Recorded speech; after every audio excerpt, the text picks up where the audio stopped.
Okay, today, day 3/day 4 of lockdown.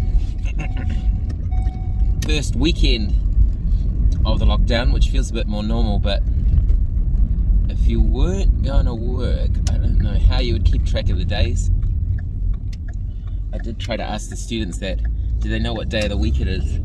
Because eventually all the days are going to start to blur into one Groundhog Day. So everyone's still in level 4 lockdown. I think if it wasn't for those cases outside Wellington, they might have scaled back the rest of New Zealand, but not so. So we're all still very much the team of 5 million altogether at the moment. So hopefully no majors this weekend, because that would be, I think, that would be 5 days since the onset. So I think a lot of people by then would have had their 5-day test, day 5 test. So that's the important one, we seem to think. But I think I'm just fascinated by this wastewater. So the wastewater is still positive in Waitakere, but we don't know of exactly many cases. We know one case has been to Waitakere, but I think they did want to give some estimates on how many people they think have COVID based on the level of wastewater positivity. So I think this there should be a whole press conference to the wastewater side of things, I think, because it is just so fascinating, and really good detective work trying to figure out what's happening there. So we don't know on the wastewater front what's happening, but exactly. But I feel good that people are looking into that. Makes me wonder how soon do people because it's in the bowel motion. So how quick do they? I mean, everyone's got to keep pooping so we can keep testing. Maybe that should be a new slogan. You know, if you've got symptoms, get a test. If you've got symptoms, please try and poop so we can test the wastewater. I think on the good news front, everyone who is becoming contacts now may be already in stay at home or level 4 restrictions. So we could actually have a lot more cases, but as long as they're connected to other cases, we should be fine. So hopefully we can do that. There's all sorts of stories about this Delta variant being a slight just opening of a door and it seems to get through, and so we will see. We haven't had those scary cases reported here yet, but people are still figuring out what's what. So what else has been happening? Just pretty much COVID stuff. We had desperately had some books on hold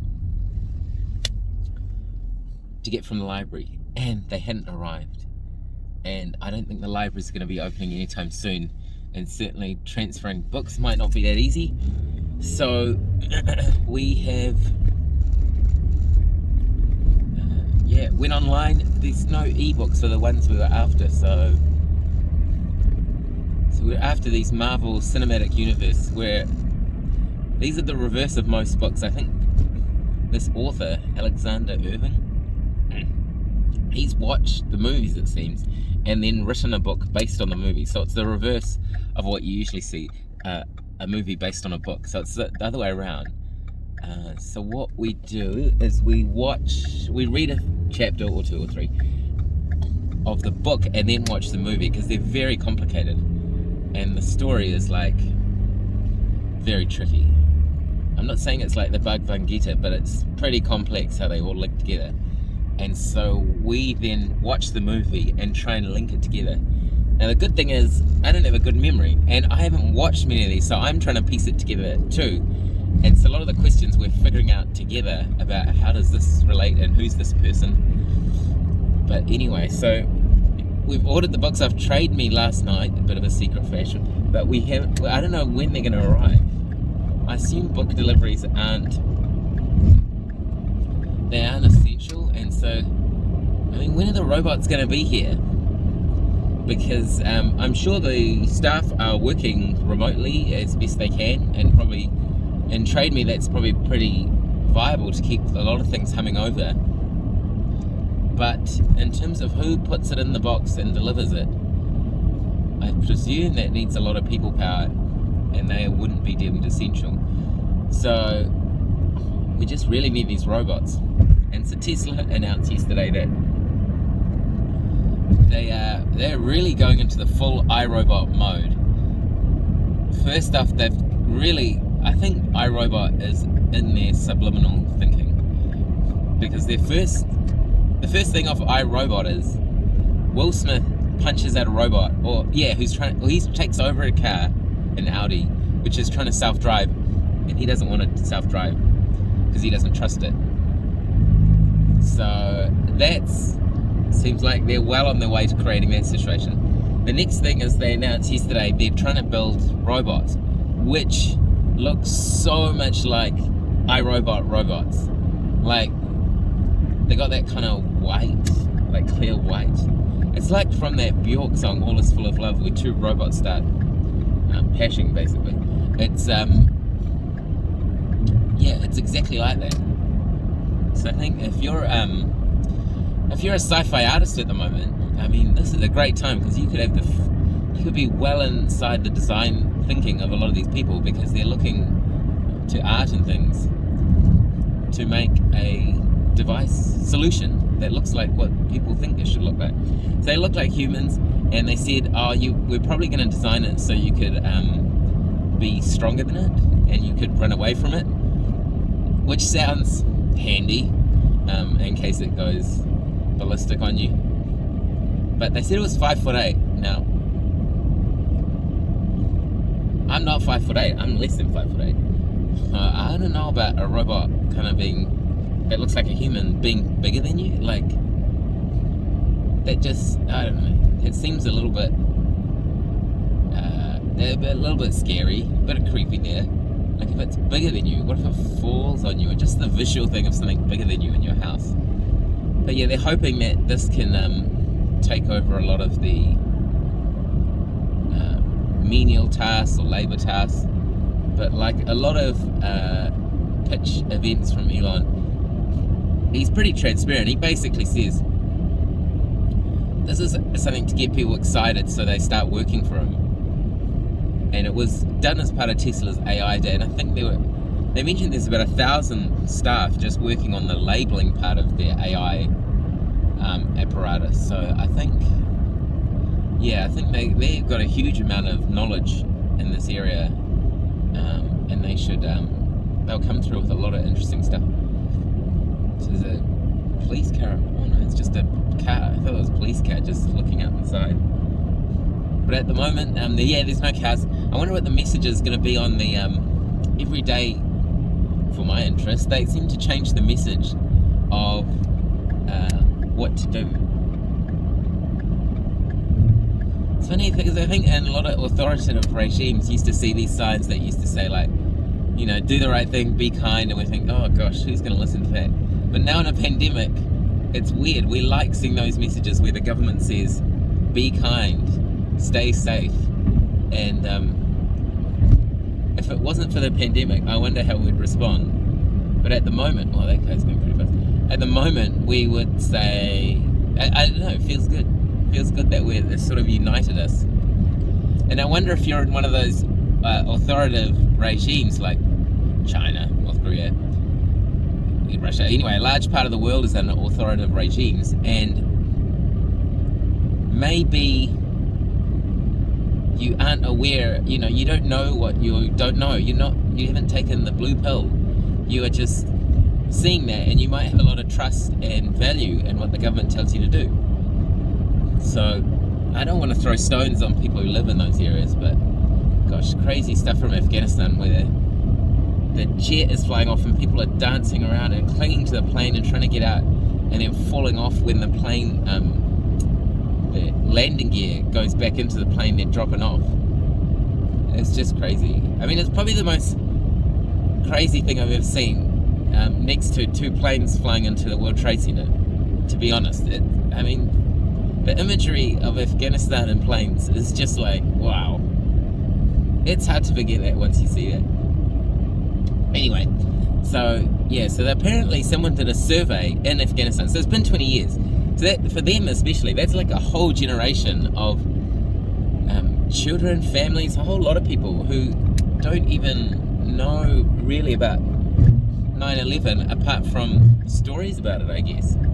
Anyway, so they did a survey of people in Afghanistan, and about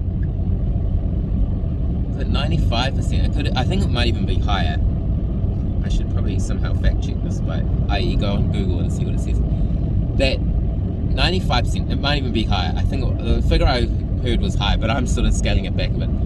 95% of people didn't know in Afghanistan. 95% of people in Afghanistan didn't know 9/11 happened. They don't know what that is, and that's a crazy thought. There's another policeman. I mean, I presume if it's that high, 100% of the under 20s or children wouldn't know what it was, and so it is fascinating to think what do they think? What do they think of UK, US, American forces in their country when they leave? What does it all mean? What are they meant to do? What are they not meant to do? It's really just a unmitigated disaster from the onset, during the whole thing, and the end. And I think it's interesting, Trump has piped up again. Because I thought he's been silent, basically, because he's not on Twitter. I think they've got to let Trump back on Twitter, but anyway. He said, well, this is Biden's fault. Biden said, well, I inherited this plan. But I don't know. I think either which way, the longer they stay, it doesn't make it more or less likely that it's going to be a disaster at the end. So anyway, I think one of the first people to leave was the president, which I'm not sure, but I presume clearly the US put there. So who knows who he's really aligned with. But he left early on in the piece. So, I mean, I can't imagine it if your head of your country just says, I'm out of here, you guys, it's on you, I'm leaving. And he said it was to avoid bloodshed, but I think there was going to be bloodshed. It sounds like on the whole there's a lot less bloodshed because there was no actual fighting. They had prepared 300,000 Afghani troops with American weapons and Stark Industry equipment, and just like in the movies, it's hard to know who the real bad guys are sometimes, because Taliban said some stuff, and I'd say it didn't sound that unreasonable. I know they're pretty awful, and everyone I think universally hates Al-Qaeda, their military branch, but I mean, the fact that all of these Afghani troops just said, we're not going to fight you. I mean, I think they were pretty well armed, so maybe there's an alternate story here that they're not completely opposed to the Taliban, or maybe they can see a way out that doesn't involve ongoing war in Afghanistan. But yeah, very sad. I think they've made a thing to get some New Zealanders, who knows, out. Oh, the Pack and Save line is short today. Wow, that's amazing. Okay, so I might go to Sumo because we're running low on stuff, but I'm guessing now everyone's done the panic buy of toilet paper, and so now we can get some things. But I think the other thing, which is so, especially down this road, which has got every fast food place thing you can name, is how much fast food we eat, because there's huge lines for the supermarkets, but the instant we went to level 3, all the fast food lines were full and none of the supermarkets were full. So I think you can just see the percentage chunk that our intake of food is actually from fast food, which is pretty interesting, sad, weird. Anyway, so yeah, so today hopefully not too many more blue streamers, but I'm guessing we will have some, and we might do some more planning about who's best to do what and things like that. But the ED on the bigger hospital has now been officially closed for cleaning, but they'll hopefully open at midday. So I don't know, that cleaning process, that's got to not be straightforward as well. So hopefully they're able to do that safely, and we can do our best till midday, especially for our adult colleagues. But all you can do is your best. Okay, work time now.